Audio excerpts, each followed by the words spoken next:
So, Moses, we've been talking about this for a long time. What was it, like the third, fourth, fifth episode? You threw this out that we were going to do a wrestling podcast? That was a bit of an intention when we started to realize that everything we were doing initially was copyright and we couldn't air. Yeah, back when we were a movie podcast. Yeah. But I think you even threw it out in one of our earlier episodes because the second one, you wanted to talk about Bam Bam. And then I think a couple episodes later... Oh, of our real ones. Yeah, of our real one. The ones that we can never air because, one, they're terrible. Well, it was a work in progress. Yeah, yeah. So, we had a little clip put out because of, Hogan getting booed in the first Raw on Netflix.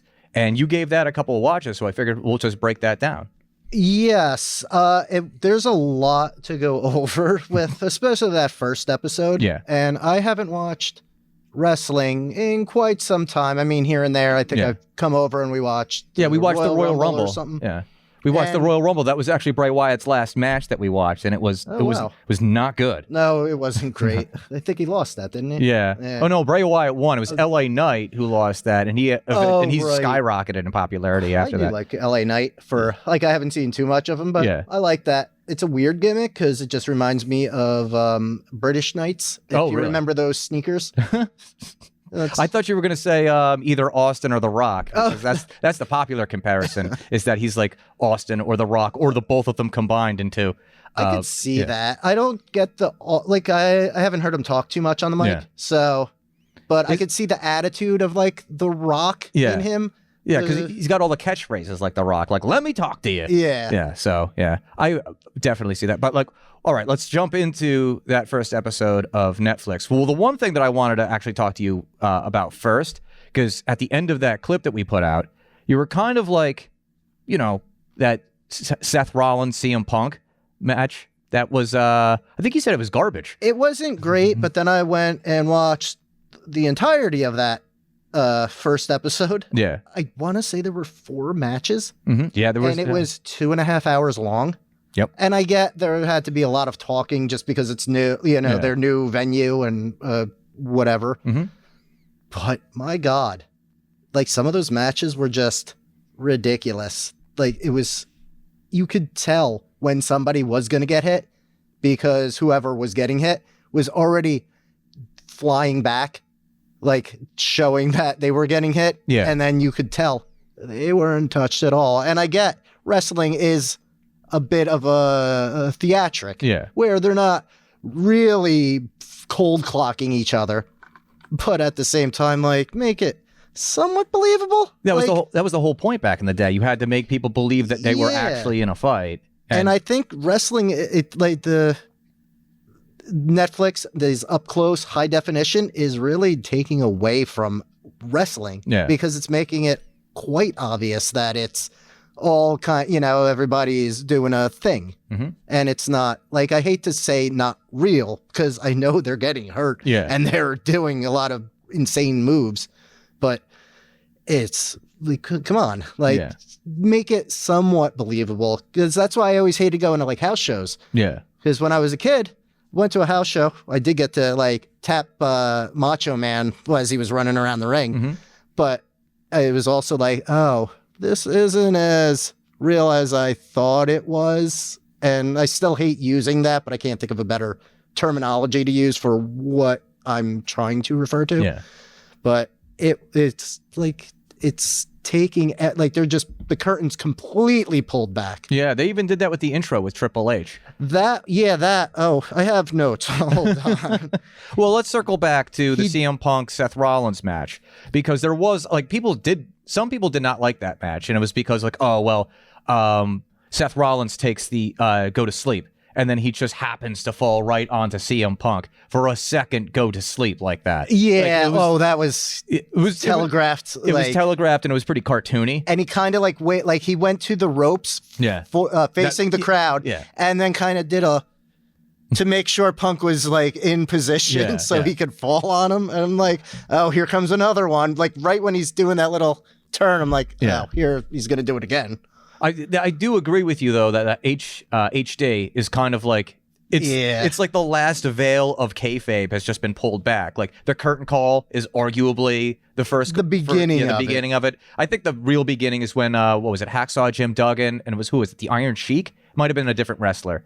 But they were pulled over. And driving together because they've just been drinking all night or all day or both, and they just get pulled over. And it's like, hey, baby faces and heels aren't supposed to travel together. Yeah, and then all of a sudden, and that was a big thing, at least in the Vince McMahon era. Mm-hmm. But he who will not be named. Yeah, but he had a big stipulation where you can't like go hang out with your buddy if you're in a feud, or even just a baby face or a heel. Yeah, and like I get that, especially at the time, and that kind of made it more fun. Yeah. So, well, it was Shawn Michaels, Kevin Nash, and Scott Hall really.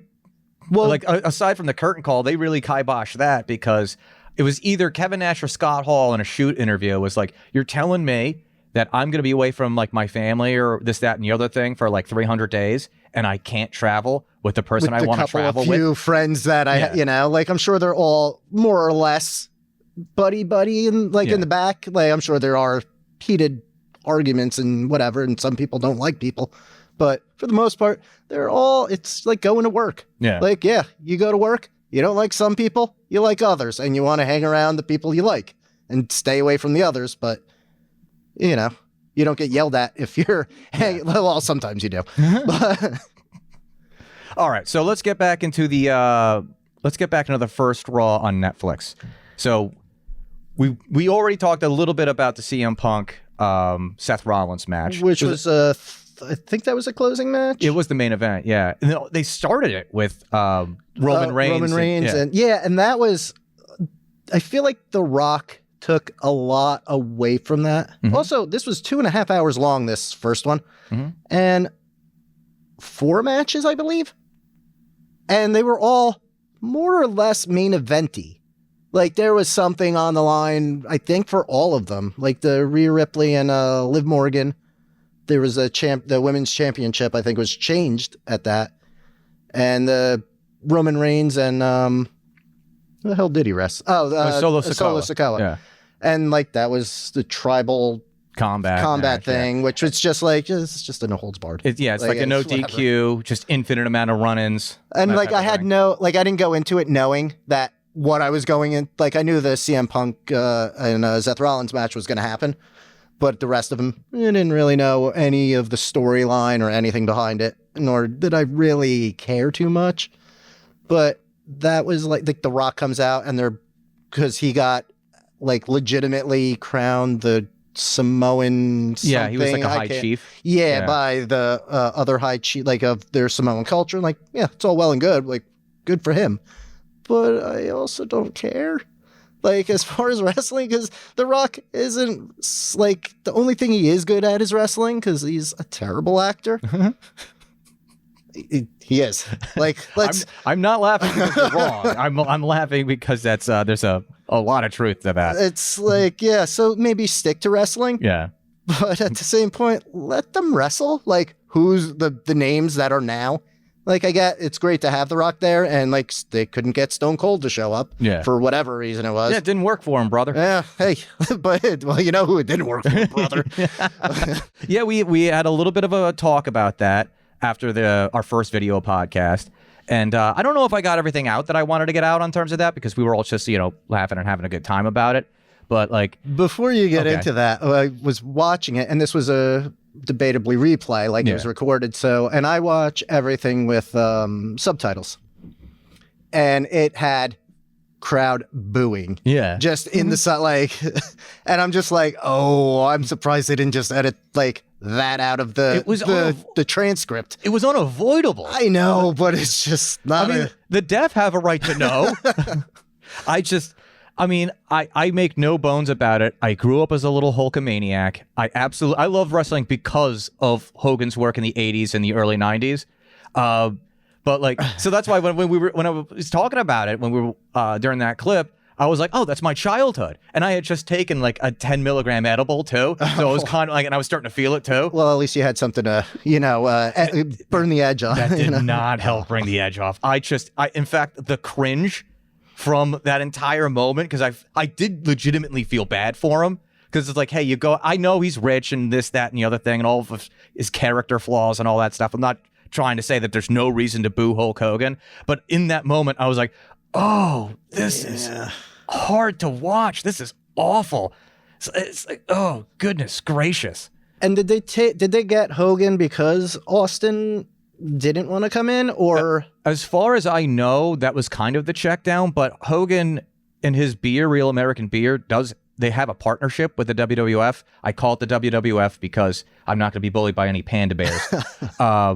But yeah, they have a partnership. So the Real American Beer is a sponsor of the WWF. So all right, I guess that's why they did that. You can't find it in New Jersey. I've looked. Believe me, I'm that much of a Hogan mark. I was looking for the Austin one before this, and my liquor store didn't have it. Oh, really? I've tried that before. At least the IPA. Yeah, it's I'm not a big IPA fan. Yeah, I'm not a big fan either, but it was like it was drinkable. Yeah, but that's also a thing that kind of drives me crazy because Austin didn't show up for this stuff. He'll never hear a word about it. No, like people aren't going to be like, oh, well, that doesn't work for me, brother. To Steve Austin, like Hogan. My big thing with Hogan is like, if you don't like him, you don't like him. That's fine. But be consistent about it. Like, all right, Hogan he said all that racist shit in the Gawker thing, right? Okay, do you not like Triple H too? Because he did a whole racist freaking angle with Booker T. Well, they also, the whole DX came out in blackface. In blackface, exactly. What? Yeah. Like, and now recently they're accusing Triple H of being racist because like there's no black wrestlers that are getting a push, no black male wrestlers that are really getting a significant push. Although I think that's kind of bullshit because for a while Trick Williams was the champ in NXT. I think that's really more Shawn Michaels, and then also they really are trying to push Carmelo Hayes, at least as a mid-carder. I have no idea who these people are. That's NXT, the developmental league. Well, I know what NXT is, but I don't. And then Carmelo Hayes is on SmackDown. So if you didn't watch SmackDown, and it's just it was weird because they kept showing the crowd, and there was a couple of like famous people. I know Topanga was there. Macaulay Culkin was there. Oh yeah, Macaulay Culkin, Seth Green. Yeah. And then they're showing all these like LA Knight was in the Stephanie McMahon sitting in the like. Why the fuck are they sitting there? Yeah, that's like it doesn't make any sense. That's such a stupid thing to do. By the way, we have wrestlers here. It's like yes, you have wrestlers in the locker room too. Also, have them wrestle instead of me hearing the fucking Rock go on and on or Cena go on and on about fucking nothing, really. What did you think of the Rock promo? It was fine. It wasn't as good as it used to be, but I get like, cause he doesn't have a whole lot of like, I guess ring rust. Yeah. Cause he has been kind of wrestling here and there. Well, he's only really wrestled in the last 10 years in that night one main event on the last WrestleMania. That was WrestleMania for 40. That was to determine the OTC rules. thing or whatever. Yeah. The tribal determine the rules for the tribal combat in night 2.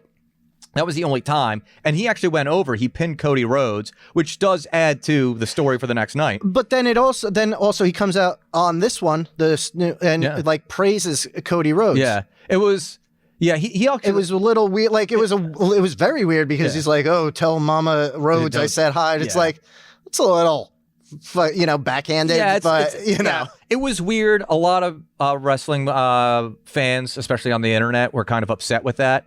Because it to them it seemed like it broke kayfabe. It was kind of like, all right, it's not The Rock coming out for this. It's Dwayne Johnson. It's Dwayne Johnson. It's the director of the board, or like I think he's the director of the board. I don't want to miss. I thought that was just something that they did for. I think he actually has that. Let me see if I can. There's find no it. reason he shouldn't because he does know the business. Yeah, he's better at that than he is. Oh, he's at movies. Well, this just says he's he's not the director of the board. Okay, but he's on the board of directors for the WWE. So, makes sense. But that also goes into his like final boss persona, which also doesn't make sense because if you ever played a video game, it's not like Sephiroth's coming out and complimenting Cloud halfway through Final Fantasy VII. Yeah, it's like like in the end credits of Final Fantasy, like oh no, you had it, you got it. I mean, there are some manipulation. Tell Mama Cloud I said hi.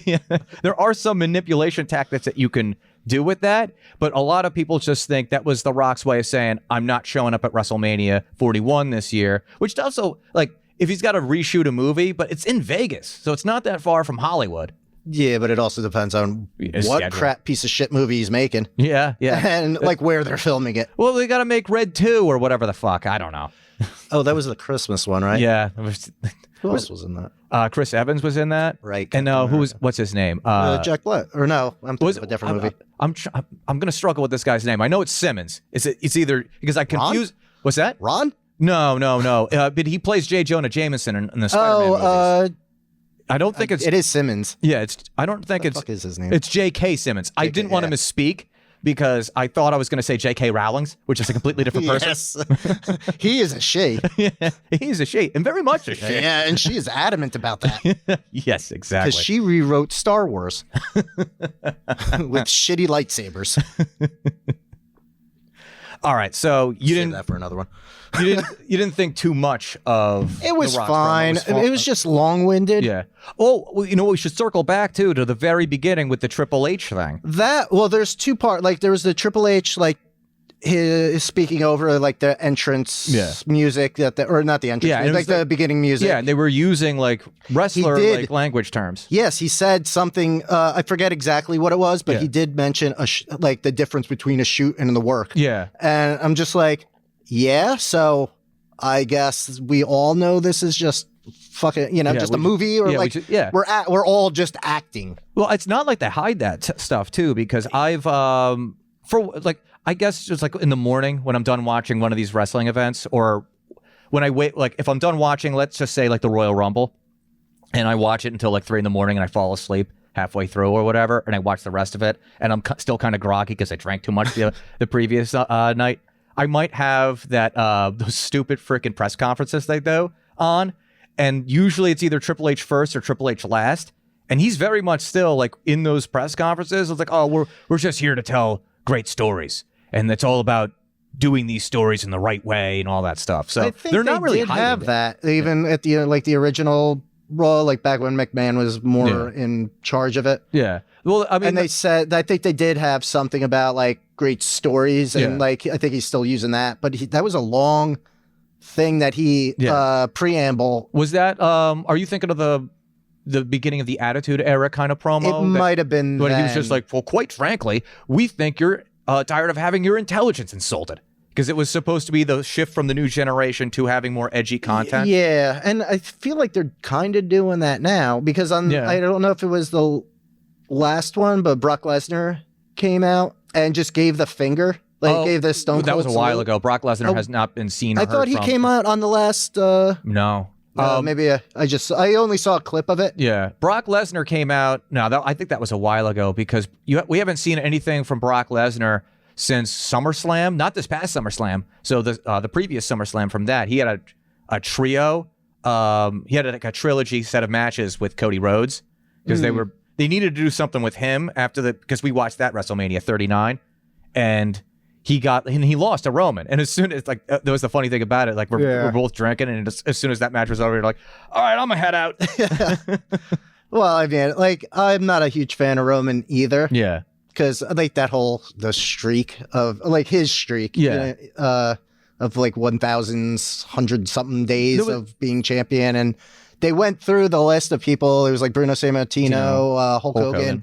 I think there was one other person, but I can't remember who. Yeah. Who they mentioned. Bob Backlund. Oh, Bob Backlund. That's right.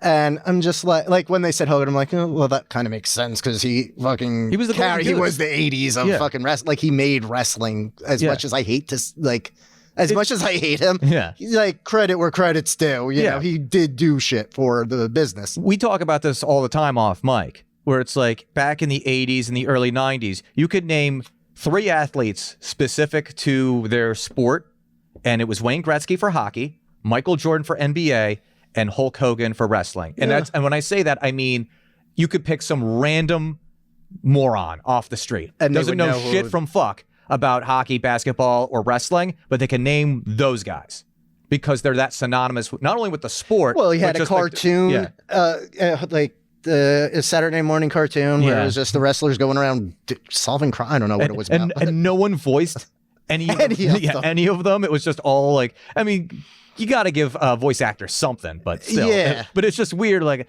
Well, let me tell you something, brother. Yeah, half of them were like Frank Welker. Yeah. Who was also Scooby-Doo. Yeah. All right, so we covered the Triple H promo, unless you have more of that. No, that one. But then he comes out to the ring to like open. Oh yeah, the they show. drop the curtain, and he's just standing there like this, like it's a grand like. And then he goes with that. He starts doing that DX thing that he would always like. Yeah, we don't know anything about that DX thing, right? We've never started podcasts like that before, right? No, and it's like I was like, oh, is he gonna do it? And then they also showed X-Pac in the crowd. Oh like, yeah, sitting next to I think the some women's tag team. Oh yeah, I think he was sitting next to like I don't know if that I can't remember who that was. No, the other one. It wasn't was fought for the Intercontinental. Was it the current ones? I think yeah, it was like because the Asian girl and some whatever tag team that is. Damage Control. Oh, okay. So for Damage Control, they don't have like Asuka's like MIA. I haven't seen or heard from her for a while. So that had to be Io Sky, and they had like Dakota Kai and Kairi Sane, I suppose. I don't know if they had all three. It was only the two of them. It was only the two of them? And then somebody else was sitting next to them, like on the other side. Like there was Sean Waltman, the two of them, and then I forget who else, but it was another like SmackDown wrestler or something like that. Yeah, and then like you could hear, I think it was Michael Cole saying like, oh, that's X-Pac, and they just completely like panned away from him, and it's like, they kind of went back, and he would, and that was it. Yeah. And it's like, all right, like he looks good, for. Especially since like wrestlers usually deteriorate almost immediately if they stop wrestling. Yeah. I mean, you could even see that with Shawn Michaels. I think we've talked about this before, where it's just like he was the heartbreak kid when we were kids because he would break the hearts of like women. And Sherry Sherry. I guess it was just Sherry, really. Yeah, well, she was the one that was singing the song, I guess, originally. And now it breaks my heart to see him like this. Like, he's got like, I don't know if it's a lazy eye or if it's just like... Well, that's from a match. Was it from a match? It was. I forget. I used to know this. There was something in particular where that happened because he got like glass in his eye or something like that. Like it was just something that happened in a match. Like it was just like some kind of little botch. But it like fucked his eye up and he had to have surgery and then he was out for a bit. Damn. And then came back. I think it was during the DX days. Okay. That's another thing that I really just never liked about wrestling. Like...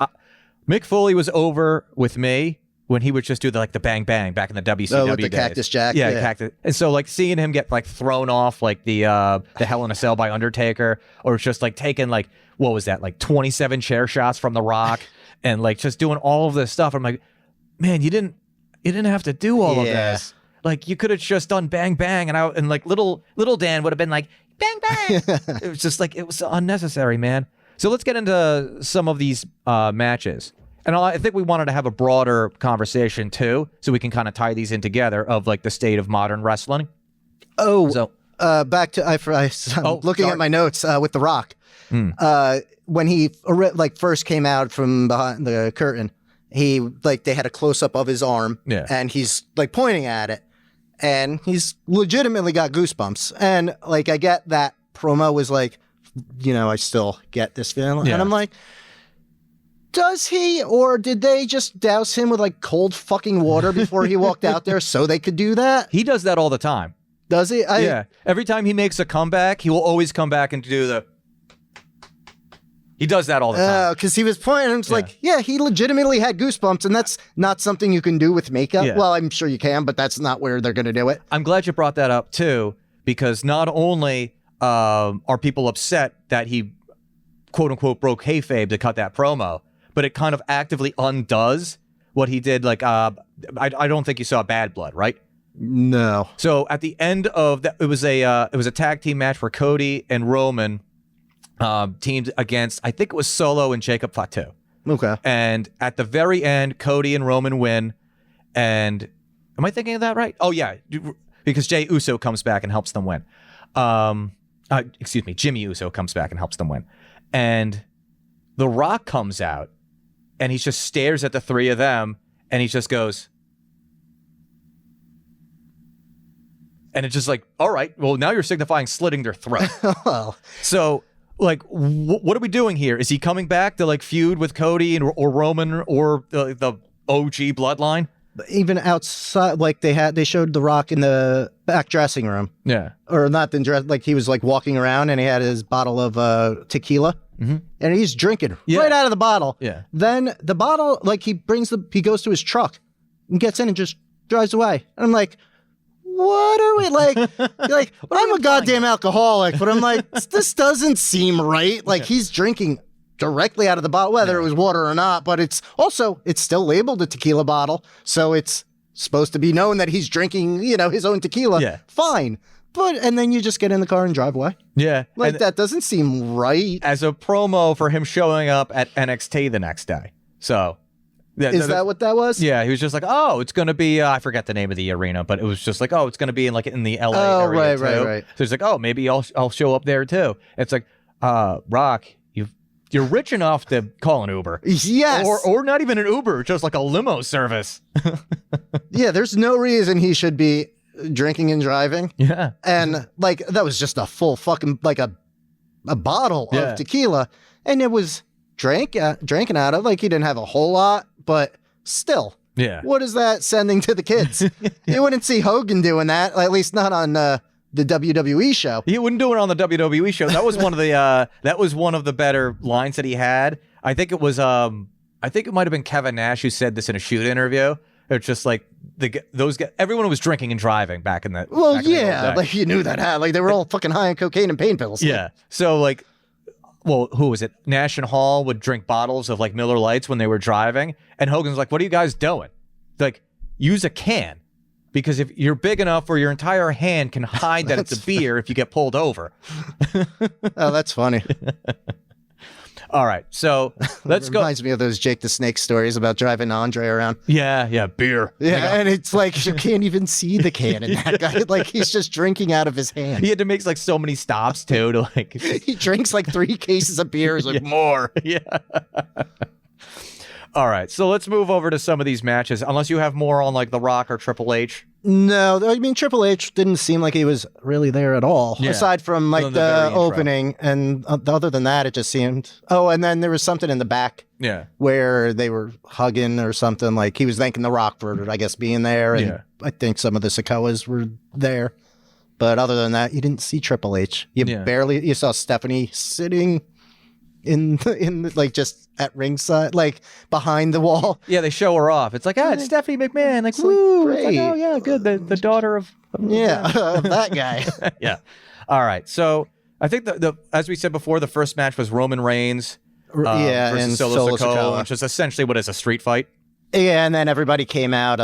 Everyone came out, like Kevin. I remember Kevin Owens coming out, and Cody comes out to fight Kevin Owens because they're doing a doing a feud. I thought he came out to fight what's his name, McIntyre, because Drew McIntyre came out because on the next show, Drew McIntyre comes out and starts talking shit to Seth Rollins about being like not living up. Like, where were you when that was going on? So I didn't rewatch this. I thought Jey Uso.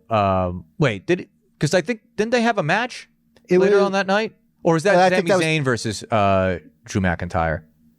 It was. I forget. Maybe I'm confusing this with a different. It might have been a different SmackDown, or maybe no. That was McIntyre lost. Event. That was Saturday night's main event that I'm confusing that with. I thought McIntyre did have a match on that first one, and he lost. Oh, was it against Jey Uso then? I don't remember. Because if I remember the card correctly, it was Roman Reigns versus Solo Sikoa.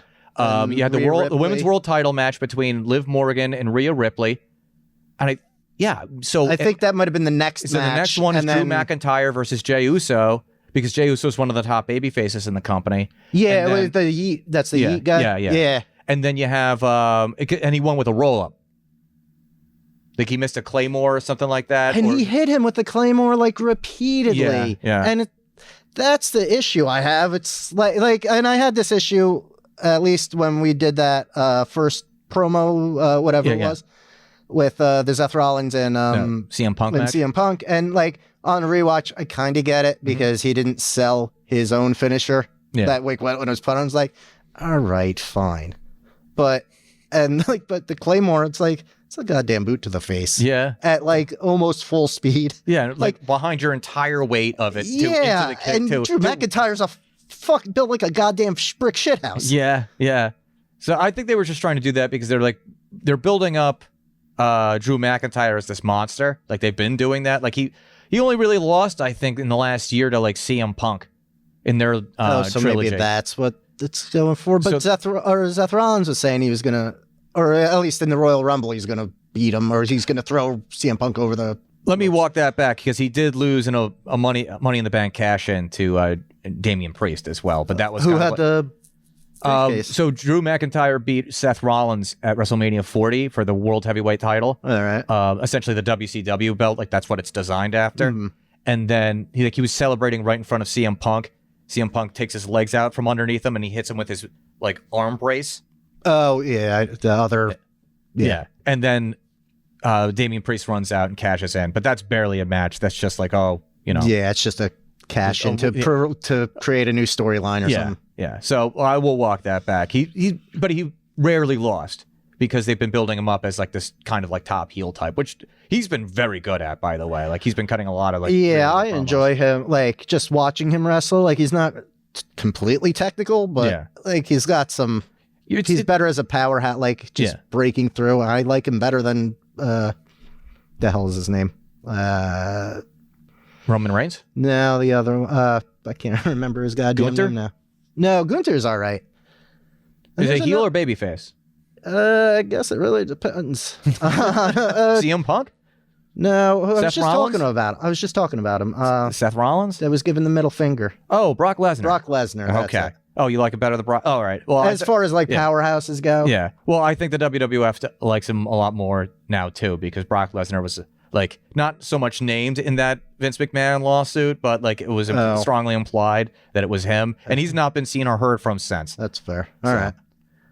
But that actually brings because you mentioned a few times the amount of like false finishes, the amount of like wrestlers using each other's moves and stuff like that. Let's talk a little bit about the state of modern wrestling, and more so like the state of modern WWF. Why does everyone do a super kick? Yeah, it's that's not annoying. like it's not even their move. Like they're not using it as a finisher. Yeah. But god damn, like the one fucking match we saw, that we watched, I don't remember if it was WrestleMania. It must have been WrestleMania. It had to have been, yeah. And there must have been at least 15 super kicks in that one match alone. You would not have liked the Jay versus Jimmy Uso match in WrestleMania 40 because it was like, it was dominated by super kicks. It was ridiculous. And the Samoan Spike, he did that a couple of times. Oh yeah, Solo Sikoa. In the Solo Sikoa. Like I got that. And that's like, thing. Wasn't that Umaga's Umaga's I think that Umaga's kid. Well, he's something. Rikishi's kid, I think, because like him, I thought Fatu Jay and Jimmy Uso are they're all brothers, so I think they're all Rikishi's kid. Oh, I thought because Fatu was the father of one of them. Well, I think they all have some sort of well, they're all related, like all related all in some shape, way, or form. There. Like Roman Reigns is their cousin. But yeah, Roman Reigns is their cousin, but I don't. Yeah, let's say. Yeah, it is Rikishi. So now I got to look up Umaga here, right? And I think they said Umaga was dead. I didn't know Umaga died. Yeah, I didn't know that. Yeah, Umaga's. When did he die? I'm looking at this right now. 2009. Oh wow, he was younger than us right now. Oh boy. Well, I mean, that's the shame of it too with wrestlers. Yeah. It's just like you do a whole lot of travel, you do a whole lot of like damage to your body, and then just like Kevin Nash, Shawn Michaels, Scott Hall would either say or just like relay through stories where it's just like what was it, Scott Hall? I think that was just a shoot promo or something like. Yeah, it was a shoot, and he was just saying like they had done so much like cocaine and drank so much that they were like taking turns asking if the other one was still alive. Because it was just like the way they describe it, I think this might have been Kevin Nash, is that like you were taking uppers to get ready for work and downers to go to sleep, and it's not good for the heart. Yeah, it's not good for the heart. That's how Belushi died. Yeah, well, I guess he did them both at the same time. But, all right, so the state of modern wrestling. We've already talked to a little bit of the high definition thing, really kind of like. Like throwing things off, like it's kind of taking away a little bit of your suspension of disbelief. Yeah. Like you want to sit there and be like, oh, that looks like a real punch, and then you're like, that looks awful. Yeah, his head kicks back before like the one's hand is back here, the other one's going like this already. Yeah. It's like, all right. I mean, they might be training them to do that just because you want to do like the optimal amount of like protecting yourself.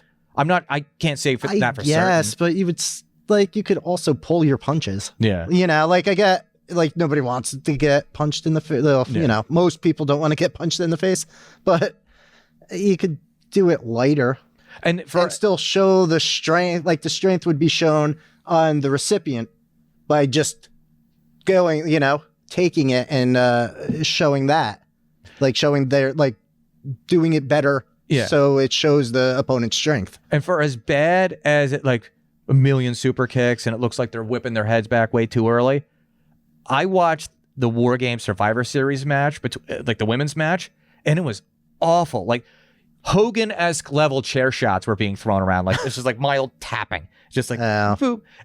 And you could tell that like her name is Nia Jax. She had the chair and she really didn't even know what to do with it. She was just like, she was about to hit the girl Naomi, and Naomi just did this.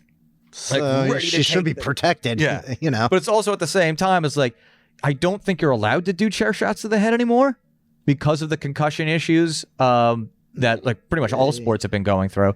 But like particularly for the WWF, I think I would have to look this up, but I think they at one point had like a class action lawsuit against them for concussion issues. Well, they did ban a bunch of moves. But I also see them doing these moves too, like the pile driver. Yeah, was allegedly banned. Like it was banned for a bit. Yeah, but then there was, I forget who did the move, but it was a kind of form of like a pop up. Are you thinking of Kevin Owens doing that on Cody Rhodes or doing that on Randy Orton? I've seen him on Randy Orton. He almost fucking broke Randy's neck. Well, I mean, he flubbed that. Well, I think. It did not look like, from my perspective, it looked like he was doing everything he could to not injure Randy Orton because it seemed like that was what caused it. Yeah, like the pile driver was like more into like directly into his lap. I forget what the move was. I mean, I wish we could put it on now. Yeah. Just like it was just such a brutal looking move. Mm-hmm. And I can't imagine it was because whoever it was landed so poorly.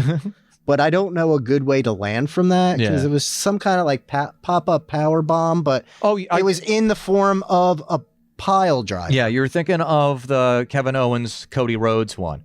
So maybe. I thought it was on this Raw that I watched, and I was just like, oh, God. Or maybe, no, I think it was on the second episode. The second one? Where they got this luchador. I can't remember what his name is. Penta? Penta, yeah. They just debuted him, yeah. Yeah.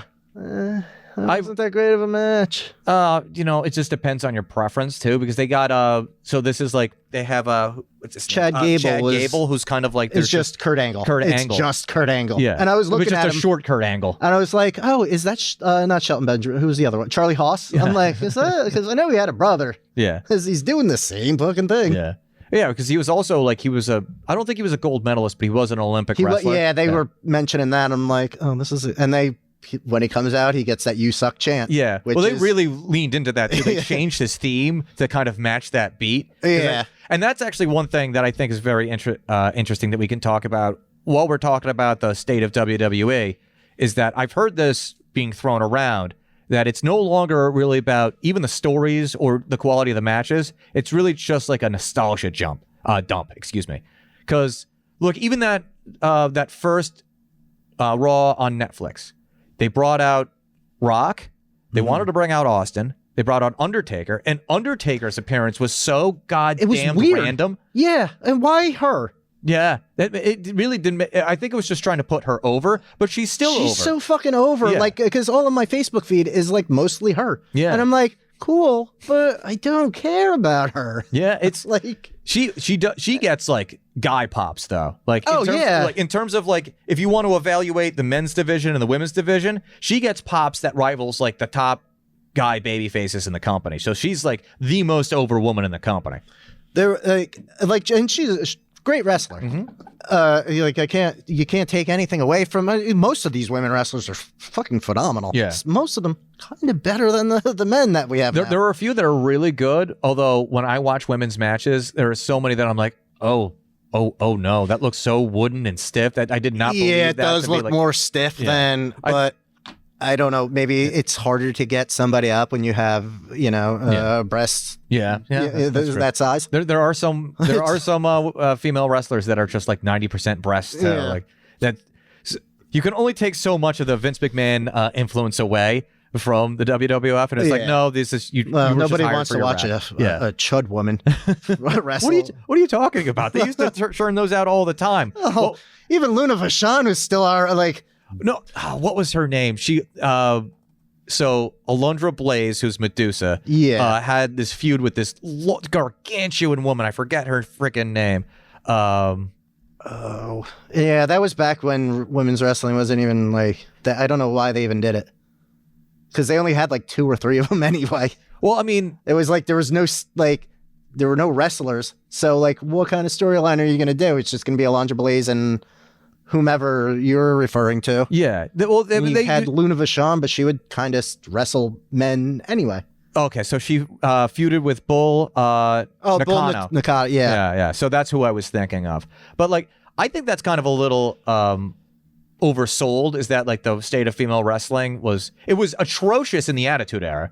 And I think the Attitude Era... Well, it wasn't really wrestling then. Yeah. It was just like mud wrestling. Yeah, it was like mud wrestling best. Or like, what was it? The nightgown match or something like that? Panties matches. That was in one of the video games. Yeah. Which is weird. But before that, they did legitimately try to put on women's matches, like in the Golden Age. Because I was watching one of the older Survivor Series, and they had a women's Survivor Series match. Did that? Who would have been in that? Because Miss Elizabeth didn't really wrestle. Sherry barely. She was the women's champion at one point. Who? Miss Elizabeth? No, Sherry. Sensational Sherry was. She was. Who? I can't remember. I think one was called Rock and Robin. Like the baby face. They had. Don't remember her. I remember Dusty's handler. What the hell was her name? Sapphire. Sapphire, right? Yeah. Who else was there for women wrestling? I mean, you got Lita and Chyna. Well, yeah, Chyna was kind of like, she had no one. She was a little different. She was a little different. She had no one to frickin' to tangle with either, so they put her up against men. Well, Lita was a solid wrestler for being like, a high flyer, but like, it's hard to do that.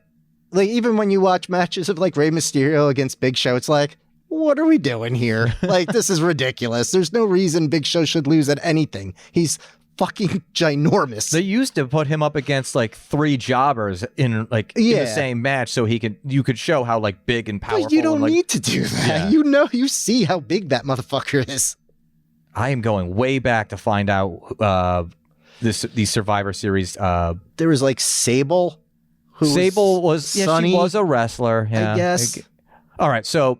This was the matchup, and Molly this was Holly? Survivor Series 1989. You had the Fabulous Moolah, who was... well, she was a legitimate wrestler in her time. Yeah, but she was also... This was kind of like... Mae West, was it? No, Mae West was not in this match. You had the Jumping Bomb Angels, who won the match. I don't... That was just like it was like a Japanese women's tag team. You had Rock and Robin, Velvet McIntyre, and they defeated Dawn Marie, Donna Cristinello, the Glamour Girls, and Sensational Sherry. Huh. I don't know who most of those are. Well, because honestly, when you had those matches too, the women's matches, it was kind of like, all right, I'm gonna go get popcorn and refill my beer. Yeah, go take a piss. Yeah, because you most of the people there, especially in the 80s, they were there to see Hogan. Yeah. So it's just like, all right, we'll go in there and see the first few matches. They had Jim Duggan in there pretty much doing the same shtick where he was just like... He would open just because he'll get the crowd going. Yeah. And then maybe you'll have Piper and Jake. Yeah. And what else you got? I know this is another detour, and we seem to be taking a whole lot of these in this. There's a lot to be talked about with the wrestling. But like, I went back and watched some of these 80s Survivor Series matches, and the ones that are 10-on-10 Survivor tag team matches... are so like unbearable. 10? Yeah, like, that's a lot of people to have on either side, because that's 20 guys you have to eliminate one by one. And there's if your tag team with one of your partners gets pinned, then both guys are out.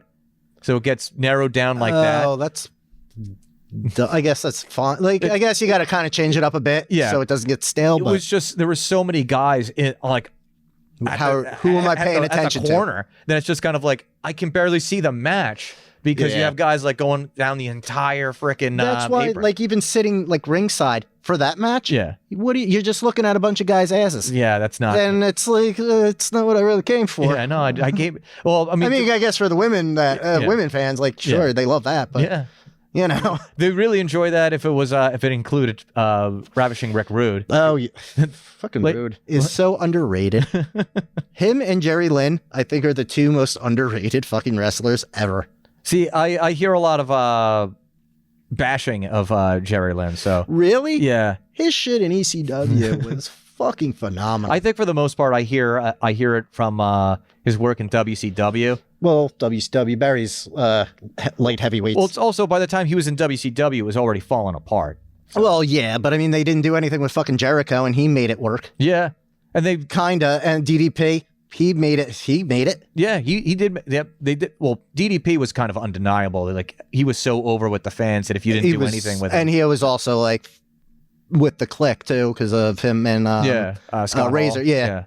being a team of sorts. Yeah, they were friends, and that was actually one of the I think it might have been the DDP. Diamond Stud. Yeah, and that was like one of the angles that they were playing back in the early NWO days. Like, oh, we're gonna get Diamond Dallas Page to join us because like we're bros and all that stuff, and that's what got him super over is when he pretends to join the NWO, puts the shirt on, and then pulls Scott Hall in and gives him a diamond cutter. See, I love DDP's shit more with when he had that feud with Raven and the Flock. Because I love Raven too. Yeah. And Raven was kind of buried.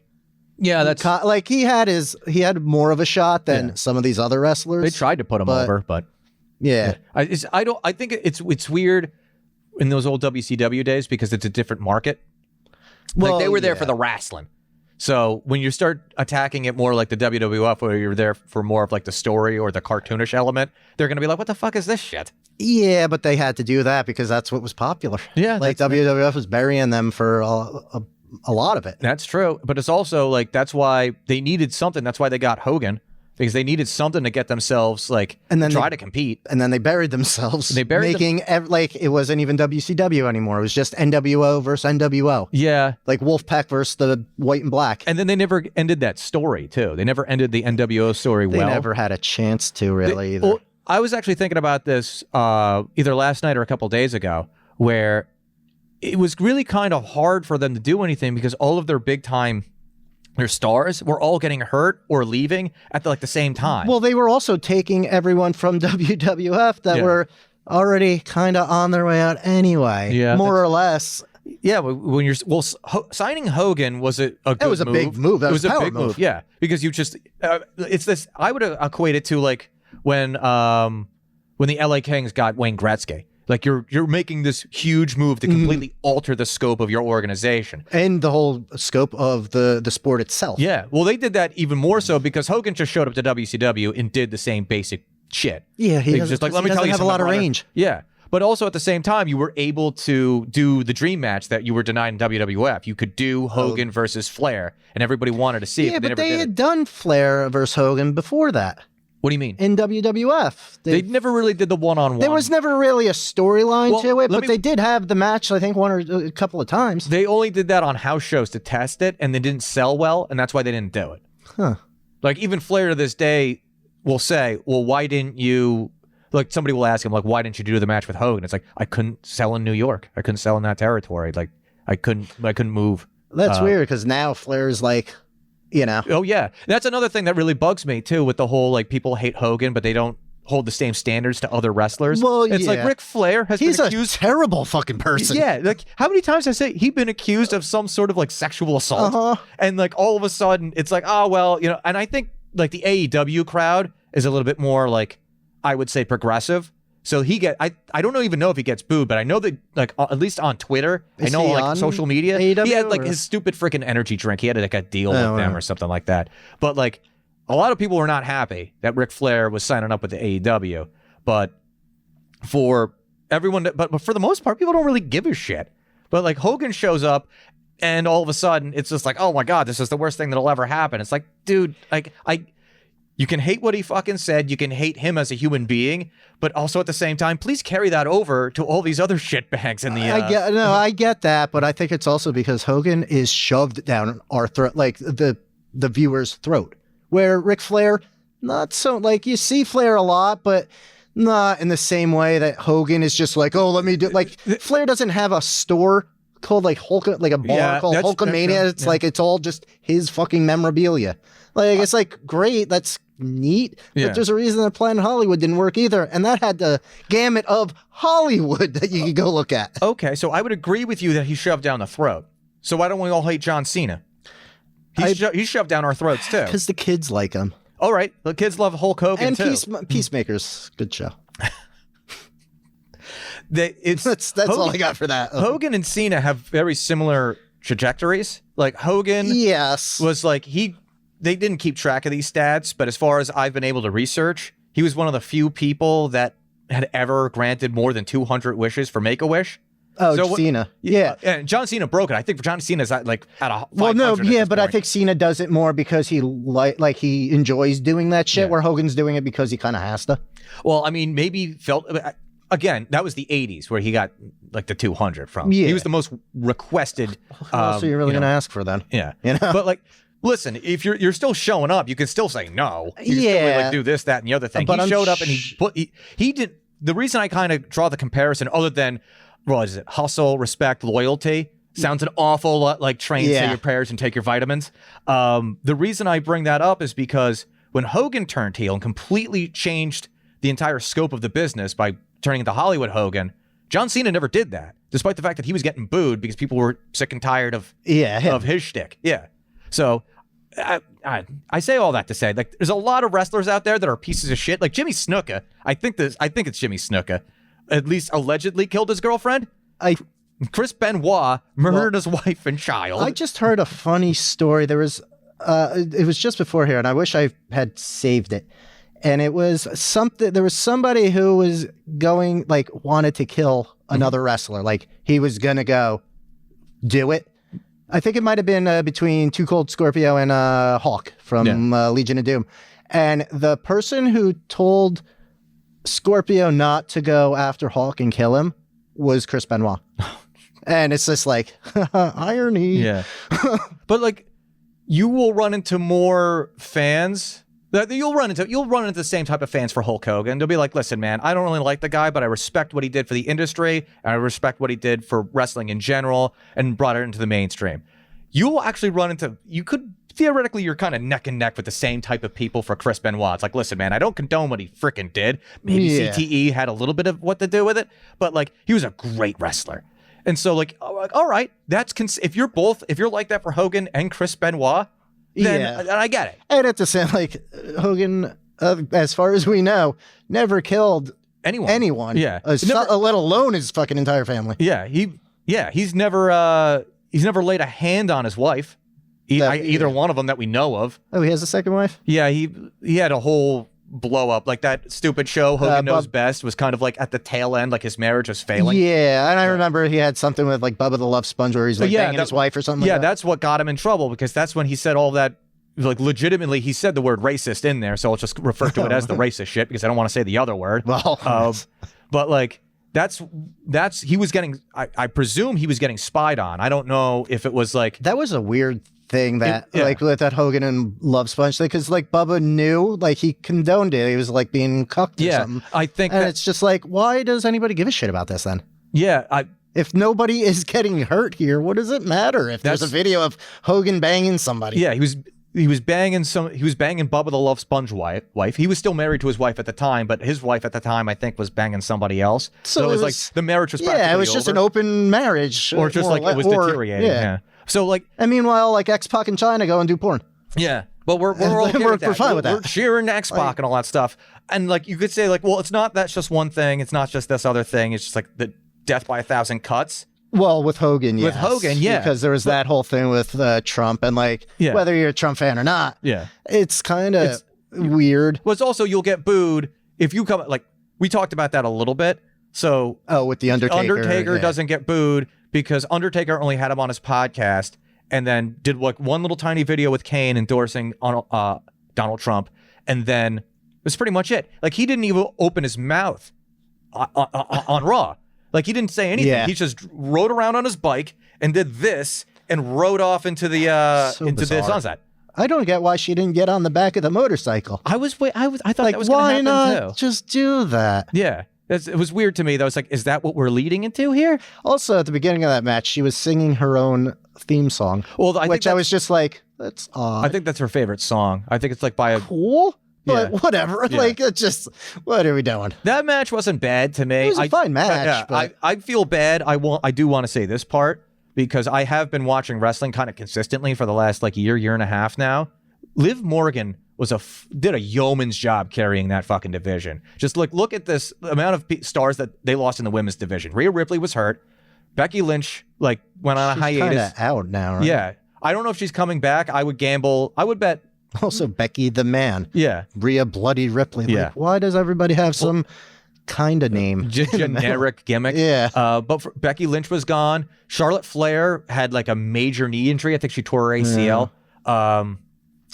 You're down like I forgot 3 she was in that. major stars. And then you have your other major star, Bianca Belair, tied up in a whole like thing with Jade Cargill to like bring her along. So you're really down to like nobody. That division really, and like Bayley didn't do anything with her world title run, really. That just went into generic She's got a nothingness. terrible finisher. But Liv Morgan came out and had arguably a top 2, top 3 storyline for the entire year when she was just like messing around with like Dominic Mysterio and all that stuff. It was like, it was so highly viewed on YouTube, you would have thought it was like a CM Punk coming back or something like that.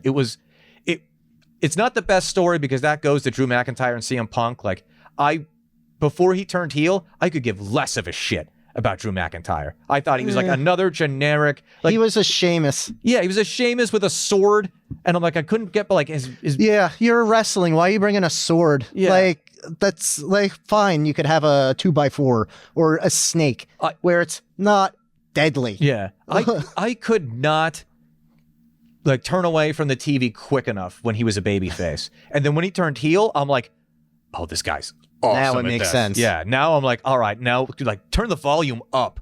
I want to see what this guy has to say because there's some guys that just naturally click with that. But he's not a good talker. It's not, but like he does a really good job with the promos as a heel in this particular run. Because he was on the second episode of the Netflix. He came out when CM Punk and Seth Rollins were going at it, like talking about the match that Seth lost and whatever, and Royal Rumble.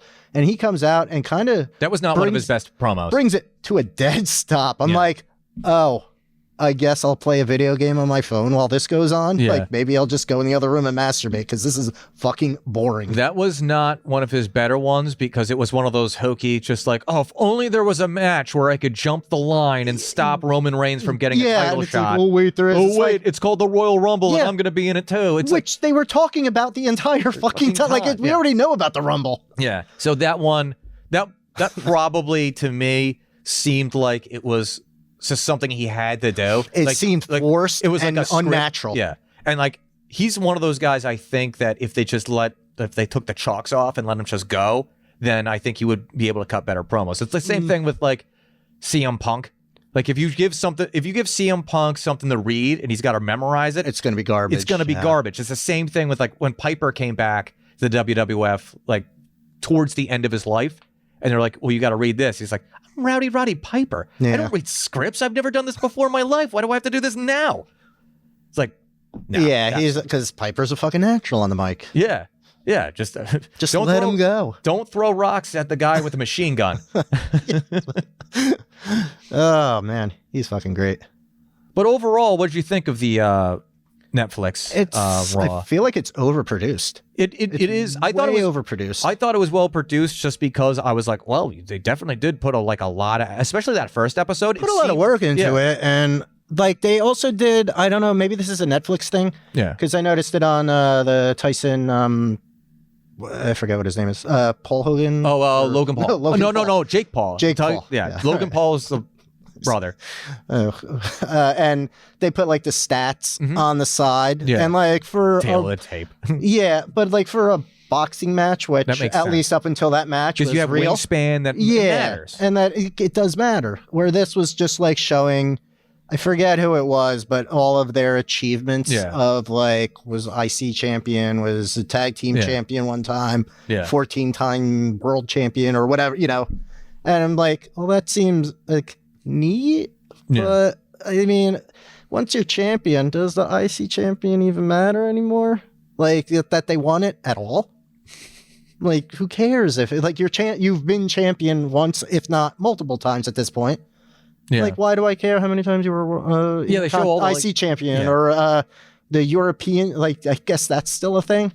The European championship. No, they don't have that still. They have way too many belts now, though. Well, there are a lot of belts. And now there's a women's IC. There's a women's IC belt. There's a women's U.S. championship, which I will not complain about because Chelsea Green wearing all red, white, and blue, to me, it's like, I will just phrase it like this. It's pure sex.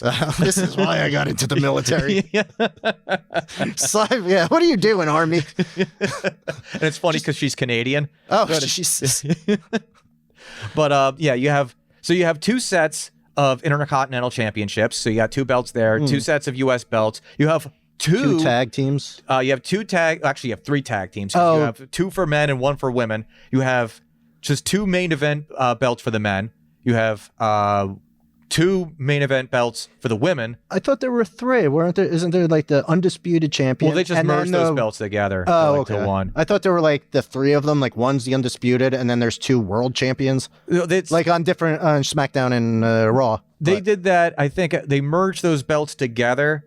When they had Roman beat Brock Lesnar at 38, and then they eventually just took those 2 belts and put them into like a gold belt because they changed like everything around. Like we still need the 2 belts, so they wanted to make it look less associated with the 2 brands, Raw and SmackDown.